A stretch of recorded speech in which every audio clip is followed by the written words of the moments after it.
ஏன் கைலாயத்துல சங்கு ஊதுனா நல்ல மழை பொழியுங்கிறது ஒரு கதை இருக்கு.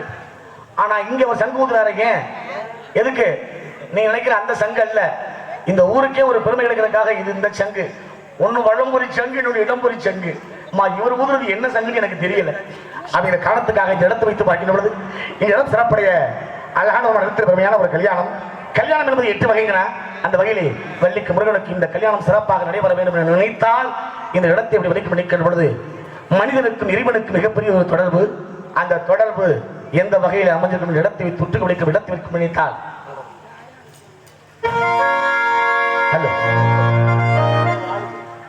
ஏன் இறங்கிட்டே இருக்க அவுட்ரா நல்லா இருக்கு. எக்கோ கொடுப்போம். எக்கோ இறைவன் படைத்த உலகை எல்லாம் மனிதன் ஆடுகிறான். இறைவன் படைத்த உலகை எல்லாம் மனிதன் ஆடுகிறான். இறைவன் படைத்த உலகை எல்லாம் மனிதன் ஆடுகிறான். அந்த மனிதன் படைத்த சிலையில் எல்லாம் இறைவன் வாழுகிறான். இறைவன் வாழுகிறான். இறைவன் படைத்த உலகை எல்லாம் மனிதன் ஆடுகிறான்.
கை தட்டணும், தட்டிடணும், இல்லைன்னா விட்டுறணும்.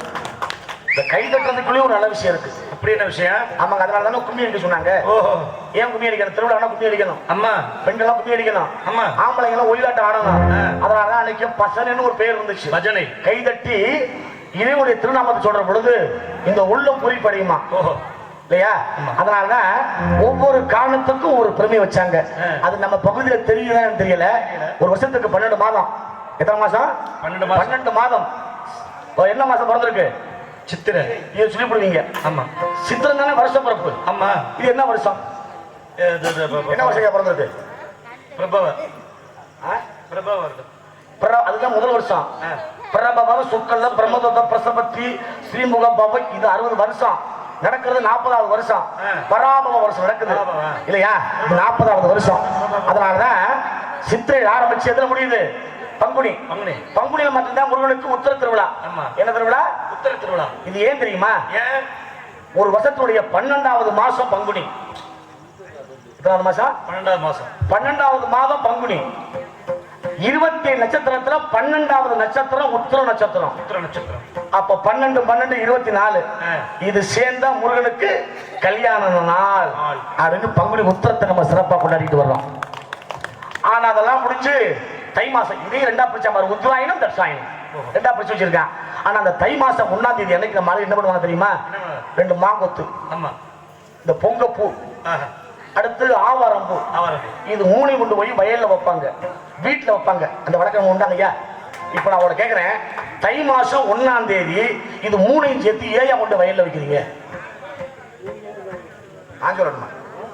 செய்யறது நீங்க தானையா? ஒன்னும் கேள்வியை ஏன் நீங்க கேட்கணும், இல்ல செய்யற உங்களை நான் கேட்கணும். இதை ஏன் செய்யணும்? யாருக்கா தெரியுதா? தெரியாது. ஆனா செய்யறோம். ஏன் செய்யறோம்னு தெரியல. செய்ய ஐயா, அது கதை இல்ல. கதை என்ன? நம்ம எதை செஞ்சாலும் அதுக்கு ஒரு காரணம் இருக்கும் இல்லையா? இன்னும் தெளிவா ஒரு சொல்ல கேட்டுக்கங்க. அம்மா நம்மள அத்தனை பத்தியும் பத்தா. அத கேட்டுக்கங்க. நான் சொல்ற செய்தி நீங்க பாக்குற டிவில எல்லாம் வரவே வராது. டிவில வராது. நீங்க சொன்னதான் தெரியும். அம்மா எத்தனை புள்ள பத்தாலும் அந்த அம்மா அந்த புள்ளை எப்படி வளர்ப்பா தெரியுமா? என்ன பெத்த தங்கம்பா சொல்லுவாளையா? என்ன பெத்த என் செல்லாம்பா. இங்க கிடக்குற அத்தனை பிள்ளையும் என்ன பெத்த என் ராசா அப்படின்பா. என்ன தம்பி, அம்மா என்ன சொல்றா? அவ பெத்த புள்ளைய என்ன பெத்தவனேங்கிற. இது நியாயமா? நியாயமாதா? சொல்லிட்டான். சொல்லு. ஒரு அம்மா புள்ளைய அவதான் பெற்றா. அவ பெத்த புள்ளைய என்ன பெத்தவனே சொன்னா என்ன அர்த்தம்? ஆமா, இதெல்லாம் உங்களுக்கு தெரியாது. 7 மணில இருந்து 10 மணி வரைக்கும் டிவியில என்ன சீரியல் ஓடுதுன்னு நான் கேட்டிருந்தா சரியா சொல்லியிருப்பீங்க. 7 மணிக்கு இந்த சீரியல், 8 மணிக்கு இந்த சீரியல். அதுல தானே நல்ல விஷயம் சொல்றேன். தெரியாதா? என்ன சொல்றீங்க? மாமியாவுக்கு எப்படி சோத்துல விஷம் வைக்கலாம், புருஷன் தலையில எப்படி கள்ள தூக்கி போடலாம், அடுத்த குடும்பத்தை எப்படி கெடுக்கலாம், இதை பூரா அதுல தானே காமிக்கிறாங்க. அப்புறம் அது நல்ல விஷயம் இல்லையா?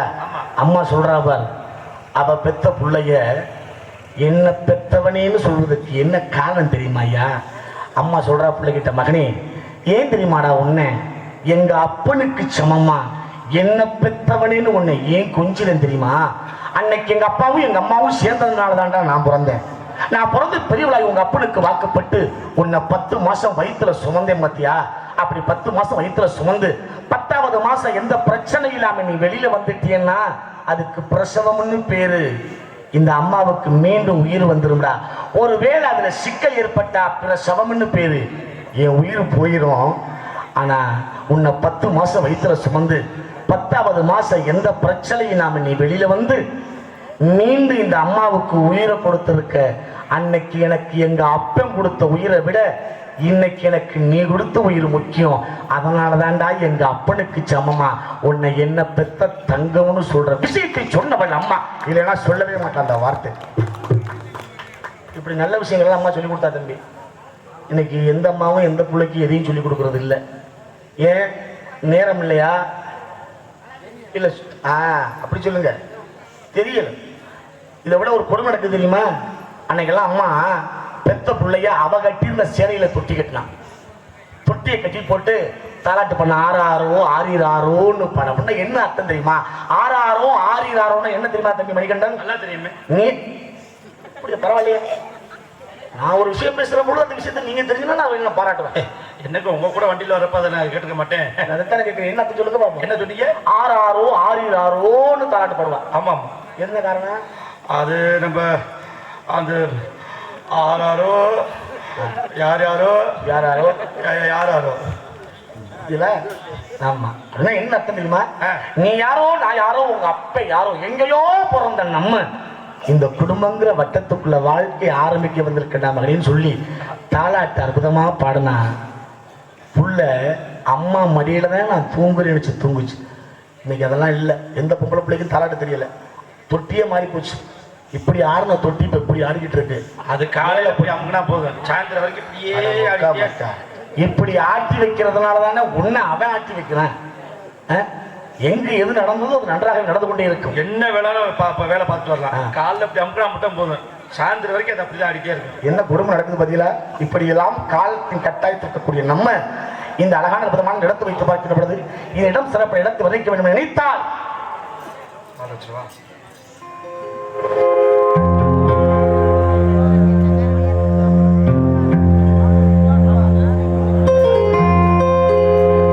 நதியோரோ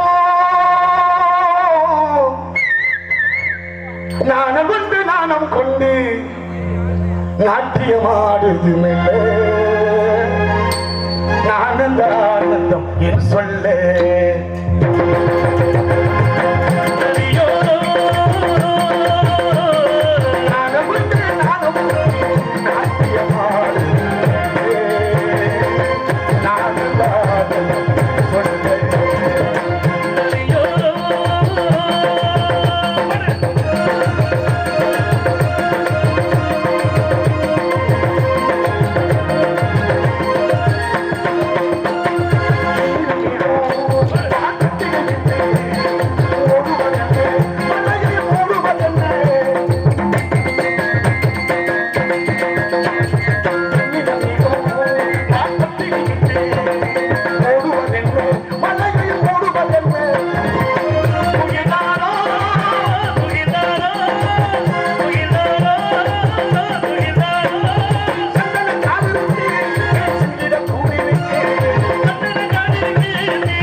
இங்கு தெரிவித்துக் கொள்வான் இருந்தால் கூட அழகான மனம் எடுத்து வைத்து பார்க்கிற பொழுது அனதற்கு மகள் அழகான சோலைகளும் வானத்தை துரத்துகின்ற வண்ண மேகங்கள் ஓடி நீரோடி உதிர்ந்த மக்களும் இந்த இடத்துல என்னப்பா பேரு தெரியுமா தெரியாதா தெரியுமா தெரியாதா நந்தவனங்கிற தெரியா இது என்ன இடம் கேட்கிறாரு கதைக்கு அப்பாற்பட்டது கதை முறைப்படி வேள்வி விளைச்சாரல் கொஞ்ச நாளைக்கு தம்பியை நம்ம பிடித்துக்கிற மாதிரி ஆமா அப்பதான் நம்ம வழிக்கு தம்பி வருவேன் மலையும் மலை சார்ந்த இடமும் மலையும் மலை சார்ந்த இடம் இதெல்லாம் என்ன மரம் தெரியுமா தெரியாம நடத்து வந்திருக்கேன் அதை தரக்கிட்ட கீழே எத்தனை சொல்லியா சொல்லியா பாருங்க தம்பிடாப்பா இதெல்லாம் என்னென்ன மரம் கேட்குறீங்க அந்த இருக்க நல்ல மரத்தில் துடுப்பா சரி இது இருக்கு பார்த்தீங்களா இது வந்து வேங்க மரம் சரி அது வந்து புங்க மரம் புங்க மரமா ஆமா புங்க மரம் இந்த நடுவில் நிற்குது பார்த்தீங்களா நல்ல ஈட்டி மாதிரி அது ஈட்டி மரம் இந்த கீழே பச்சை பச்சையா இருக்கு பார்த்தீங்களா அதில் வந்து கஞ்சா செடி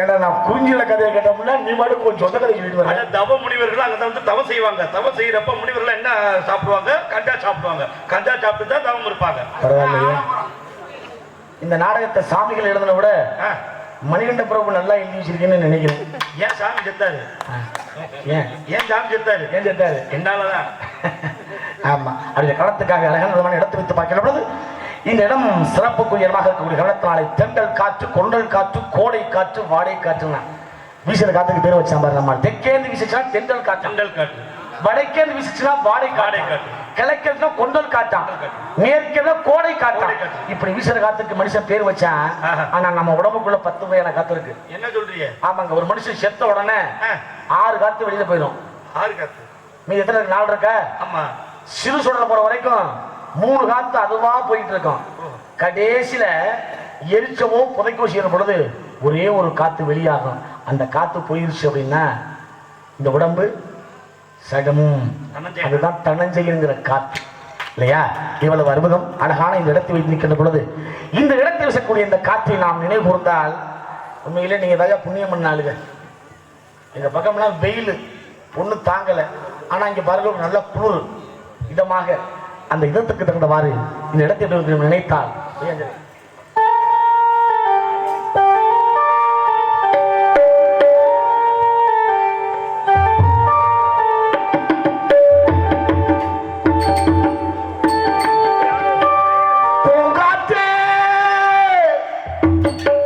அந்த பொண்ணு கிட்ட ஒண்ணு சொல்லிவா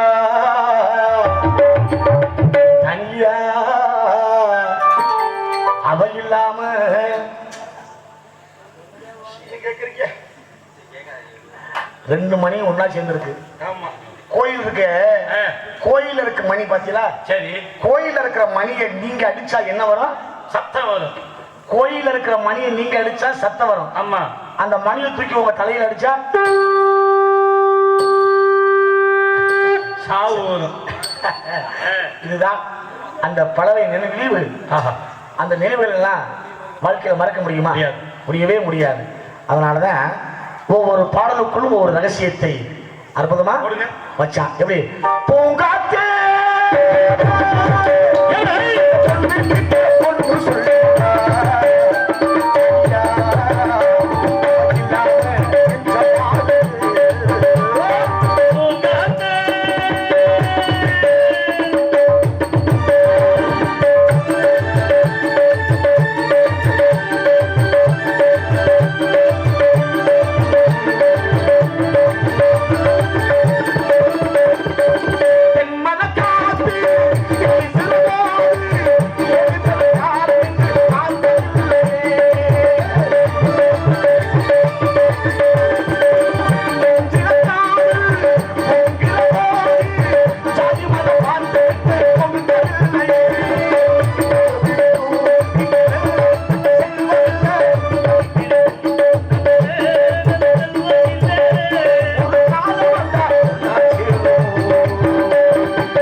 இப்போ சாப்பிடுவோம் அப்படிங்கிற காரணத்துக்காக அழகான குணம் எடுத்து வைத்து பார்க்கணும் அப்படின்னா நேரம் குறைவாக இருக்கக்கூடிய காரணத்துக்காக எடுத்து வைத்தாங்க ஏதோ ஒரு விதமான கானம் செய்கிறது என்ன காரணம்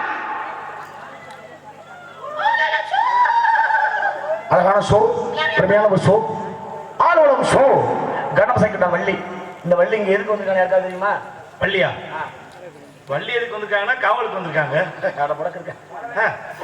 வள்ளி வந்தது காவலுக்கு இல்ல காதலுக்காக ஓ லவ் லவ் யா காதலுக்காக வந்தவள் வள்ளி காதலுக்காக வந்த இந்த வள்ளியை கந்தபுரமானே மனம் புரிய வேண்டும் இங்க பாத்துக்க இந்த அம்மா ஒண்ணும் முருகனை மனசுல சும்மா இங்க உட்கார்ந்து இருக்க இவங்கதாயா முருகனை உண்மையிலேயே மனசார நினைச்சு மாலை போட்டு விரதம் இருந்து கால்நடையா நடந்து நடந்து நம்ம ஊர்ல முருகனுக்கு வளர்ப்புற வழக்கம் உண்டாங்க ஐயா எப்படி படம் எந்த கோயிலுக்கு போறீங்க இப்ப இது திருநெல்வேலி மாவட்டம் தானே இது திருநெல்வேலி மாவட்டம் அது பழனிக்கு போறீங்க மாலை போட்டு விரதம் இருந்து முருகனை முருகா முருகா முருகான்னு நினைச்சு போறீங்களே பழனிக்கு முருகனை பார்க்க பழனியில முருகன் எங்கேயா இருக்காரு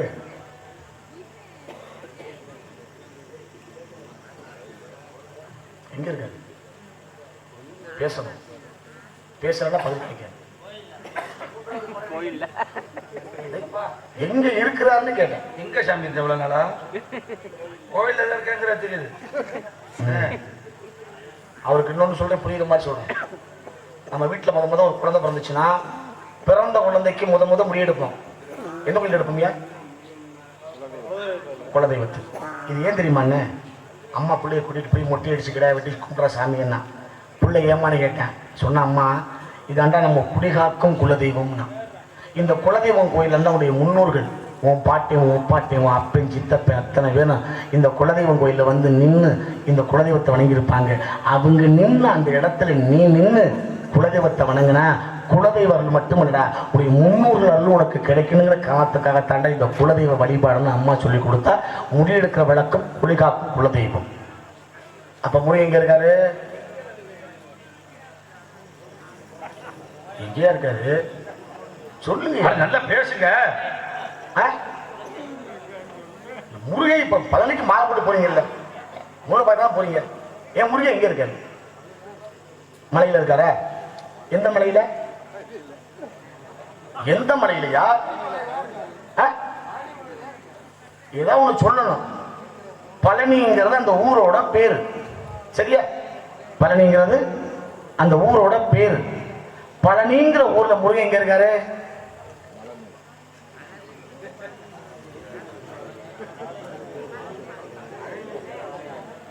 அதைத்தான் எங்க கேட்கிறேன் நாடகம் நடக்குதியா நாடகம் நடக்குதுன்னு யாரும் கேட்கிறேன் எந்த ஒரு நாடகம் என்ன சொல்லுவீங்க அந்த நம்ம முனையூர்ல தாங்க அப்படித்தானே சொல்லணும் ஆமா அப்பதானே வர முடியும் 19 திண்டுக்கல் மாவட்டத்தில் ஏதோ நடக்கு அப்படி சொல்ல முடியாது இல்லையா அதைத்தான் கேட்கிறேன் பழனிங்கிறது அந்த ஊரோட பேரு அந்த பழனிங்கிற ஊர்ல முருகன் எங்க இருக்காருன்னு கேட்டேன்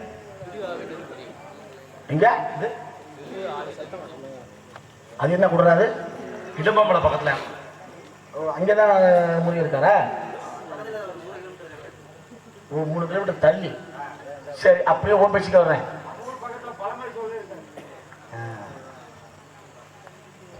தேடிக்கிட்டே இருக்கணும் ஆமா நேரம் குறைவா இருக்குங்கிறது நான் குறைச்சிக்கிட்டே இருக்கிறேன் ஆமா அதெல்லாம் ஒன்றும் இல்லை மனுஷன் வாழ்க்கையில் எதெல்லாம் தேடணும் எதெல்லாம் சேர்க்கணும் எதெல்லாம் தவிர்க்கணுங்கிற ஒரு கதையே இருக்கு நம்ம வாழ்க்கை இருக்க இது மிக அற்புதமான வாழ்க்கை இந்த மனித பிறவிங்கிறது ரொம்ப அற்புதமான மனித பிறவியா ஆமா அதனாலதான் கிழவியே சொல்றான் என்ன சொல்றான் இந்த பிறப்பு மிக சிறப்பானது இந்த மனுஷ பிறப்பு இருக்க ரொம்ப சிறப்பானது அதனாலதான் வாழ்ற இந்த வாழ்க்கைக்குள்ள நிறைய விஷயங்களை தெரிஞ்சுக்கணுங்கிறா அதனாலதான் வாழ்க்கையில சாப்பிடுற பொழுது தரையில உட்கார்ந்து சம்மணம் போட்டு குனிஞ்சு சாப்பிடணுங்கிற நம்மளு ஏன்னு கேட்டா நம்மளை பெத்த தாய் பசி வந்தா ஒரு 2 வருஷம் பால் கொடுத்துருப்பாங்க ஆனா இந்த மண்ணுல வாழ்ற வரைக்கும் நம்ம பசி போக்கி நமக்கு உணவு கொடுக்கிற தாய் யார் தெரியுமா இந்த பூமிங்கிற தாய்டா அந்த தாய்க்கு ஒரு நன்றி சொல்லணும்னா சாப்பிடுற பொழுது குனிஞ்சு அந்த தாயை பார்த்த மாதிரி சாப்பிட்றான்னு எவ்வளவு அற்புதமான விஷயத்தை நம்மளால சொல்லி கொடுத்தேன் அதனாலதான் சாப்பிடுற பொழுது குனிஞ்சு சாப்பிடுறேன் குடிக்கிற பொழுது தண்ணி அண்ணாது குடிக்கணும்னாங்கிறேன் ஏன் என் தாகத்தை தீர்த்த இறைவா நீ இருக்கிறது மேலடா உனக்காக ஒரு நன்றின்னா இந்த உலகத்துல சாப்பிட்ற சாப்பாட்டுக்கும் குடிக்கிற தண்ணிக்கு நன்றி சொன்னதை உட்கார்ந்துருக்க நீங்க மட்டும்தான், யாருமே இல்லை. அப்ப அப்படி வாழ்ற நம்ம வாழ்க்கைக்குள்ள எதெல்லாம் எப்பப்ப என்னென்ன செய்யணும் அப்படிங்கிற ஒரு கணக்கெல்லாம் இருக்கணும்ல. இந்த உட்காந்துருக்க இந்த ஆத்தமா இருக்கா ஒரு சின்ன விஷயத்தை கேட்கிறேன், இதுகளாவது சொல்லுதுகளான்னு பார்ப்போம். எதுவும் கிளம்ப போகுது, கிளம்ப போகுது. இப்படி ஒரு கதை இருக்கா? வேணாத்தான் என் கதையை சொல்லி உங்களையே தான் நான் கிளப்பணும். ஆமா, இன்னைக்கு உங்களுக்கு நல்ல விஷயம் சொல்றதுலாம் ஆள் இல்லை. ஒருவேளை நல்ல விஷயம் சொன்னா அதை கேட்கறதுக்கு ஆள் இல்லை. அந்த நிலைமையில நம்ம உட்கார்ந்துருக்கோம். ஒண்ணும் இல்லை, மனுஷன் மணி 2 வகையா வாழ்ந்தான். எப்படின்னு? ஒண்ணு ஏழைன்னு, ஒண்ணு பணக்காரன். ஏழைன்னா கையில காசு பண்ணாதான் கஷ்டப்படுறவன். ஆமா. பணக்காரன்னா கையில காசு பண்ண வச்சிருக்கவன் இந்நேரம் நிறைஞ்சிருக்கு வாழ்ந்தான். அன்னைக்கு இந்த பணக்காரன் பூரா கடைக்கு போனேன், அரிசியை வாங்கினேன், கொண்டு வந்து சமைச்சான்னு சாப்பிட்டேன். இந்த ஏழை எல்லாம் என்ன பண்ண தெரியுமா? காடு மேடெல்லாம் உழைச்சான். கம்பு, சோளம், வரகு, கேப்ப இதெல்லாம் விவசாயம் பண்ணோம். விவசாயம் பண்ணி அறுவடை பண்ணி திருவையில அரைச்சு கூழ் கிண்டி சாப்பிட்டோம். அன்னைக்கு ஏழை எல்லாம் கூழை குடிச்சேன். காசுள்ள பணக்காரன் பூரா சோத்தை தின்ன. இன்னைக்கு பணக்காரன் பூரா கூழை குடிக்கிறேன், ஏழை